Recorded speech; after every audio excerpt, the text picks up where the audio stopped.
मंटो ने कहा था कि मैं उस समाज की क्या चोली उतारूंगा जो पहले से ही नंगी है। और ये बयान और ये उनका कथन बिल्कुल सच साबित हो गया जब पटना के एक ठेकेदार के घर में ईडी की छापेमारी होती है। और छापेमारी के दौरान कैश तो बरामद होते ही हैं, लेकिन इसके अलावा कुछ तथ्य भी बरामद होते हैं, जिसके द्वारा ईडी का यह कहना है कि कई आईएएस अधिकारियों को यह विदेश टूर पे भेजा करता था। अब आईएएस अधिकारियों को क्यों भेजा करता था?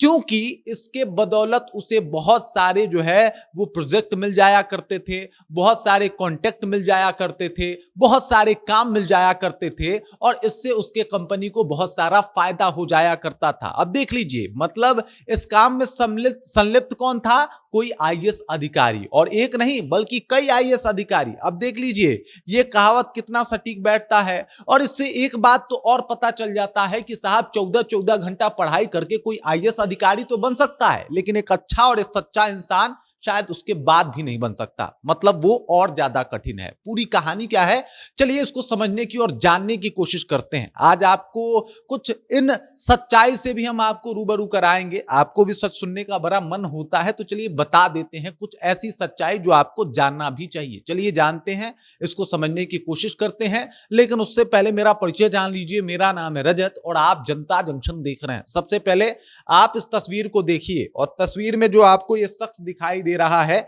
ये एक ठेकेदार है। और ठेकेदार, आप सोच सकते हैं कि आपको लग रहा होगा कि साहब ये नॉर्मल ठेकेदार है। बिल्कुल नहीं, ये कोई नॉर्मल ठेकेदार नहीं है, बल्कि ईडी से और सीबीआई से और तमाम जो विजिलेंस होती हैं, विजिलेंस एजेंसियों से जो है इसका पुराना रिश्ता है। मतलब इससे पहले भी इसके ऊपर छापेमारी हुई थी, और एक बार फिर से जो है वो छापेमारी हुई है। और इसमें जो है वो चर्चा चल रहा है कि इन्होंने जो है वो कई आईएएस अधिकारियों को विदेश घूमने का ट्रिप प्लान किया, और इसके अलावा उनको सब परिवार जो है वो विदेश भेजने का काम किया।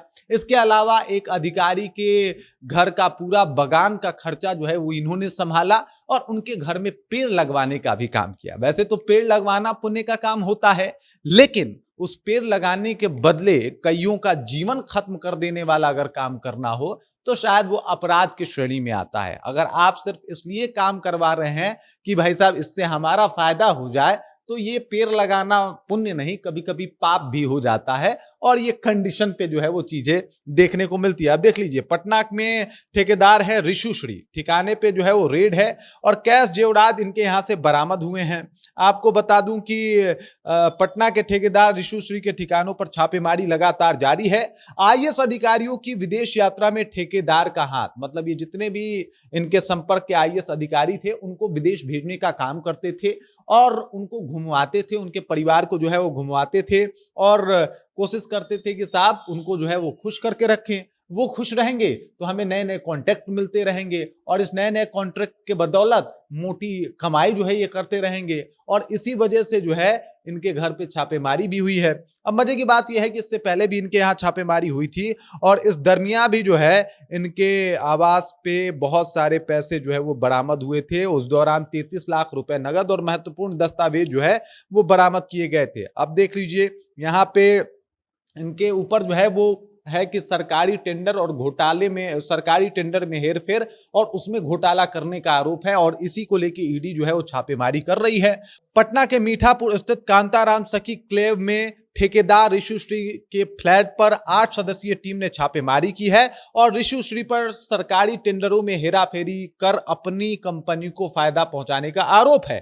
जांच के दौरान टीम को जेवरात, नकदी और कई महत्वपूर्ण दस्तावेज मिले हैं, और अधिकारियों ने बैंक लेन देन और डिजिटल उपकरणों का भी गहन जांच किया है। जांच एजेंसियों के अनुसार ऋषि श्री पर कुछ आईएएस अधिकारी और उनके परिवार को विदेश यात्रा कराने का आरोप है।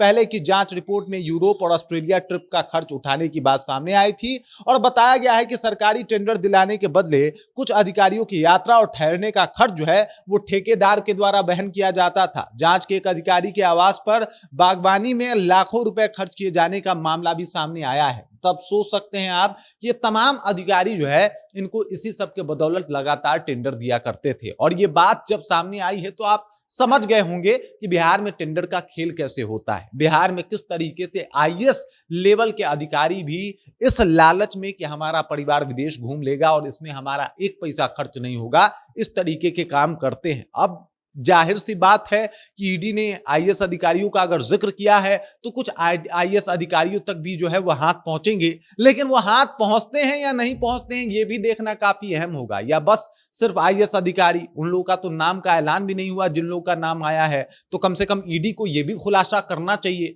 जो भी तमाम टीम पहुंची है वो ये भी बताए कि आखिरकार वो कौन कौन से आईएएस अधिकारी हैं जिनको इस ठेकेदार ने फायदा पहुंचाने की कोशिश की है। ये नाम जो है वो सार्वजनिक होना चाहिए। पारदर्शिता वाले युग में लोगों को पता चलना चाहिए कि उनके कामों को किस तरीके से अपने स्वार्थ के लिए साधा जा रहा है और उनके लिए जो टेंडर निकाले जाते हैं उसका किस तरीके से सरकारी स्तर पे बंदरबाट होता है। बाकी इस खबर, इस जानकारी को लेकर आप क्या सोचते हैं? इस ठेकेदारी को और इस अफसरशाही को आप कैसे देखते हैं? कमेंट करके अपना विचार हम तक पहुंचा दीजिए। बाकी आप देख रहे हैं जनता जंक्शन और मेरा नाम रजत है।